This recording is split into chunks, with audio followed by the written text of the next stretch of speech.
to you by Sensodent K.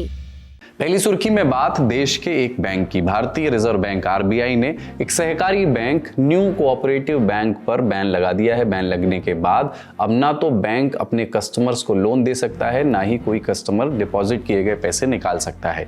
ये ban 13 फरवरी 2025 से अगले 6 महीनों तक लागू रहेगा। जैसे ही ये जानकारी अकाउंट होल्डर्स तक पहुंची, बड़ी संख्या में लोग मुंबई के अंधेरी इलाके में बैंक की विजयनगर शाखा के बाहर इकट्ठा हो गए और विरोध प्रदर्शन करने लगे। मीडिया रिपोर्ट्स के मुताबिक बैंक पिछले 2 साल से घाटे में चल रहा था। मार्च 2024 में बैंक को 22 करोड़ 78 लाख रुपए का घाटा हुआ, जबकि 2023 में यह घाटा 30 करोड़ 75 लाख रुपए हो गया।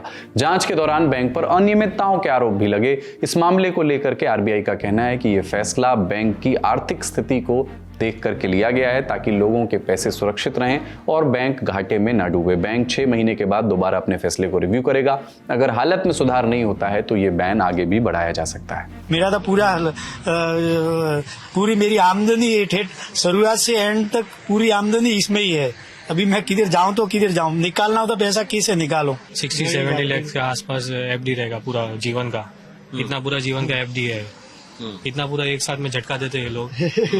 वैसा बहुत दुख हुआ है। मतलब बैंक के ऊपर भी भरोसा भी करना रह गया, बंद हो गया। कितने दिन से तो हम लोग डाल रहे थे, निकाल रहे थे, उसमें कुछ प्रॉब्लम नहीं लग रहा था, लेकिन ये अचानक हो गया। मेरा परसों ही 20,000 मैंने डाल दिया है। वो तो आज ही पता चला, हमारा कैश निकालना है तब पता चला कि ऐसा प्रॉब्लम है सर। अगली सुर्खी में बात यूट्यूबर रणवीर इलाहाबादिया से जुड़ी हुई, जो अपने खिलाफ दर्ज मुकदमों को लेकर के उनके खिलाफ अपील करने सुप्रीम कोर्ट पहुंच गए हैं। उन्होंने कोर्ट से इस मामले में राहत की मांग की है। इलाहाबादिया की ओर से वकील अभिनव चंद्रचूड़ पेश हुए। उनका एक परिचय ये भी है कि वो पूर्व सीजेआई धनंजय यशवंत चंद्रचूड़ के बेटे हैं। पहले बॉम्बे हाई कोर्ट में प्रैक्टिस की और अब सुप्रीम कोर्ट में। बहरहाल रणवीर इलाहाबादिया का मैटर सीजेआई संजीव खन्ना के सामने लिस्ट हुआ। मांग की गई कि तमाम प्रदेशों में हुई एफआईआर को क्लब कर दिया जाए। हालांकि उच्चतम न्यायालय ने पॉडकास्टर को कोई राहत नहीं दी। सीजेआई ने कहा कि याचिका के लिए पहले ही तारीख दे दी गई है।